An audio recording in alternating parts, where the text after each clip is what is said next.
You're late! Late! I've been waiting for you to summon me ever since you came here. Waiting and waiting and waiting.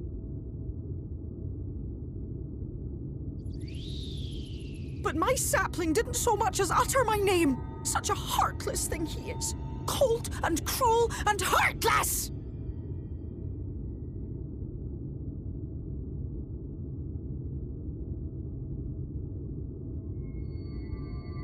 Another self-important little brat. Just what we need. Reminds me of my childhood.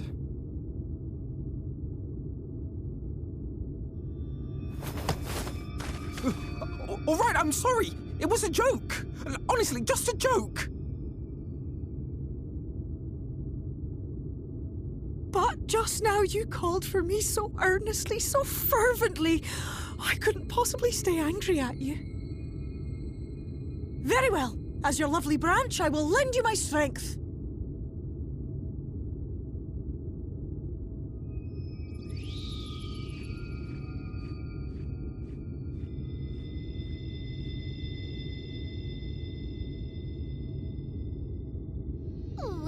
Well.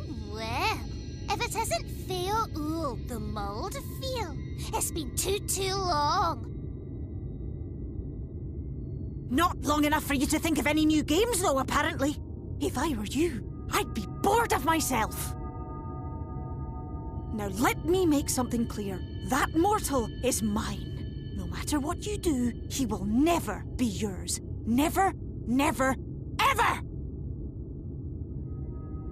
Oh, not even a bit. But what about the others? Surely we can keep them. No, you can't keep them either! They're for my amusement and mine alone! And if you lay so much as a finger on my sapling, I'll scatter the contents of his bag all over your precious village. There'll be cold, hard metal, furry, festering food, stinky, sweaty small clothes, and all manner of other terrible, unmentionable things. How would you like that,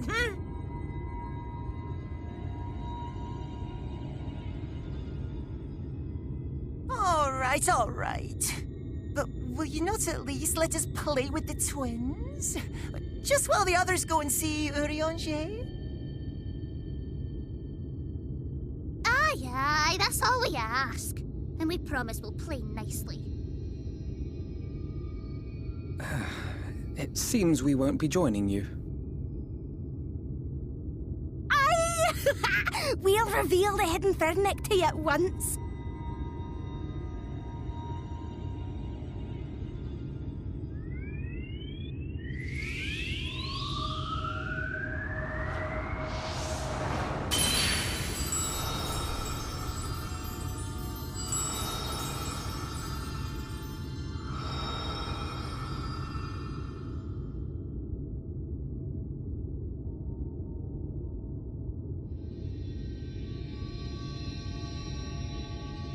So this is the true Ilmeg.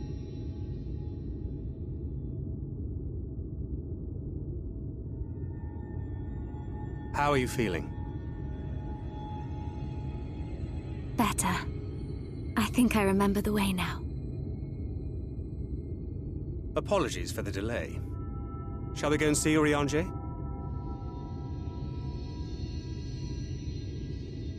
Your lovely branch is useful, yes? So whenever you're in trouble, you must remember to make use of me!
Urianger, are you in? Unto a world weary of heroes, a hero wends his way. The Exarch did send word that thou wouldst seek me out, but ne'er did I imagine thou wouldst arrive so soon.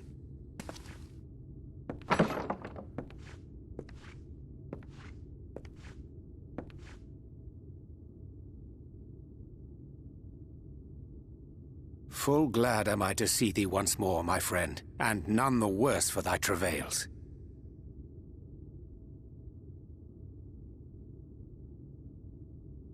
Run along, Minfilia. We'll meet you outside. But... Another one for you to imbue, if you'd be so kind.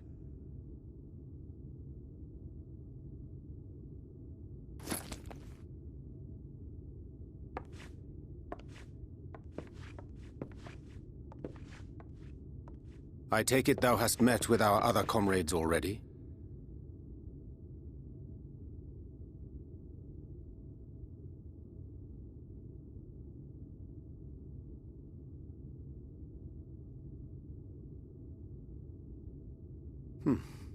That Master Alphino and Mistress Alize now travel in thy company is of great comfort to me. As for the rest, it beginneth in earnest. The hunting of the Light Wardens, and perforce the war with Yulmore. Hark thee then to my words, and through them behold the vision that I did glimpse, that of the 8th Umbral Calamity.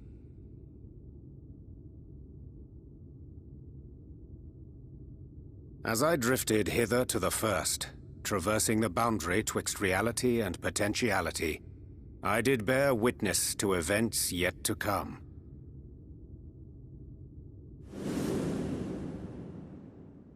There I saw the combined forces of Eorzea and the Far East offering fierce resistance to the legions of Garlemald.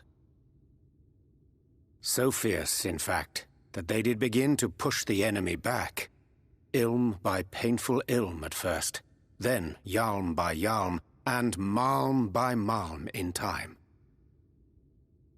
Yet the joy they felt was short-lived, for in so doing they did force the Empire's hand. Faced with defeat, the Garleans turned to a weapon most vile: Black Rose. Its potency defied all reckoning.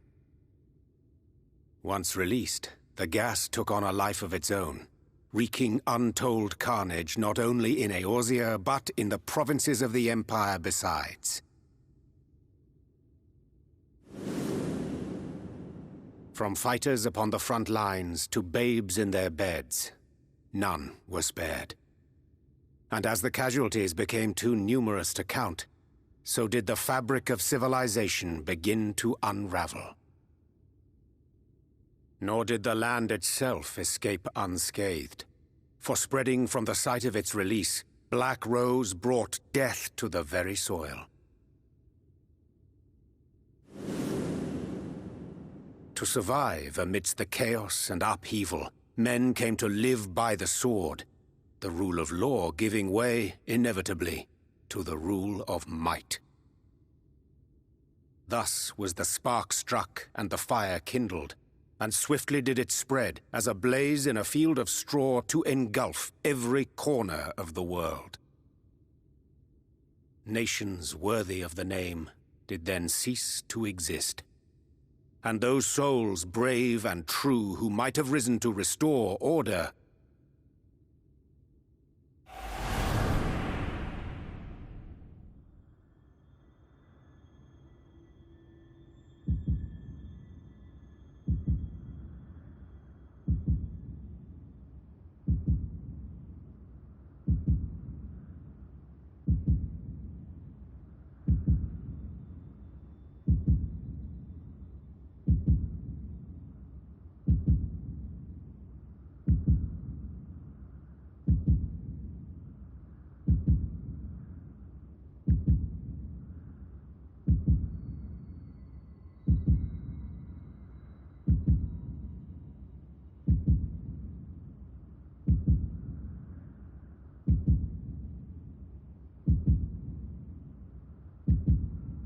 were no more.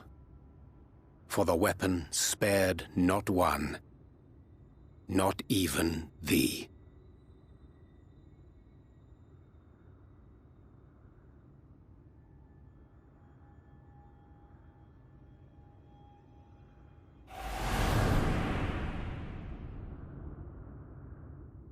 An endless age of war, begotten by the blight of Black Rose. Such is the legacy of the 8th umbral calamity which I did behold.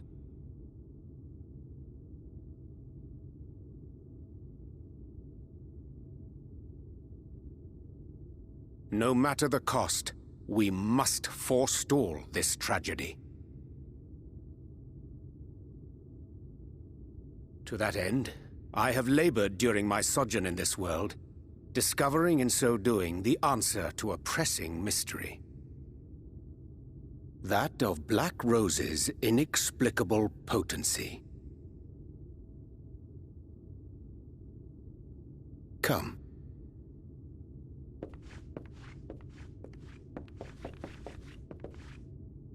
Dost thou recognize yonder chart?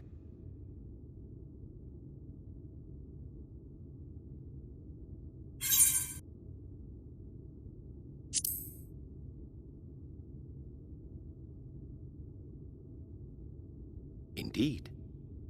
'Tis a rendering of the elemental wheel, such as one might find in classrooms across the source. As the chart maketh plain, our world is composed of 6 elements, in addition to which there exist 2 poles in fundamental opposition. Astral, the active; umbral, the passive. As a reflection of the source, the first naturally compriseth the selfsame forces. Yet, curiously, there is a notable divergence in their nomenclature. To be specific, the denizens of this world employ not the terms astral and umbral.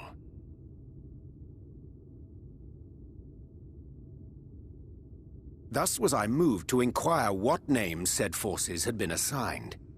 A simple question which yielded a most unexpected answer. Upon demanding the name of the pole aligned with activity and growth, I was told that as life's myriad colors combine to produce black, the people of the first had called it darkness. At this, did my mind begin to race. Yet 'twas only when I asked what name had been given to the pole aligned with passivity that mine eyes were opened to the truth. Peace and tranquility being as purest white, unmarred by color, I was told it had been given the name of light.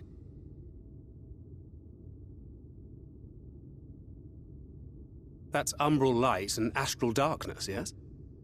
I'm no etherologist, but it strikes me that the nomenclature of the first is rooted in the generation of the 2 forces, while our own appears to focus on their effects. Which makes one wonder, have we had it backwards all this time?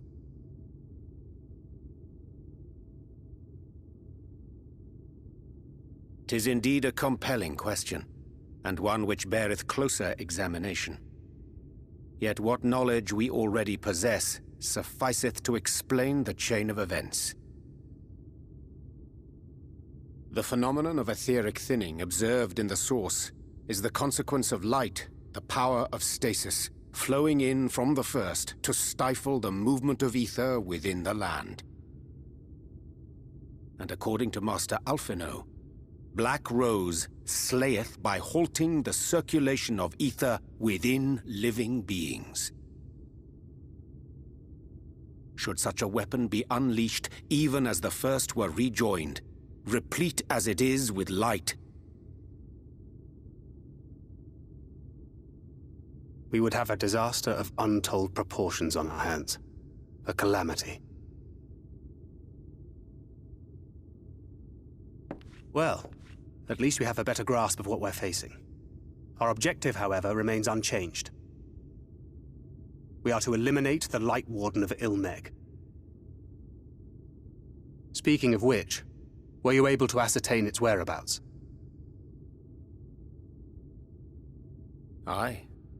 'Tis all but certainly ensconced within Leargear, the castle which standeth in the midst of the lake.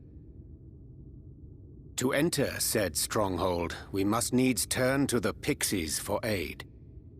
Fortunately, I have become quite adept at courting their cooperation. Henceforth shall I accompany you, and do all in my power to ensure that my vision doth not come to pass.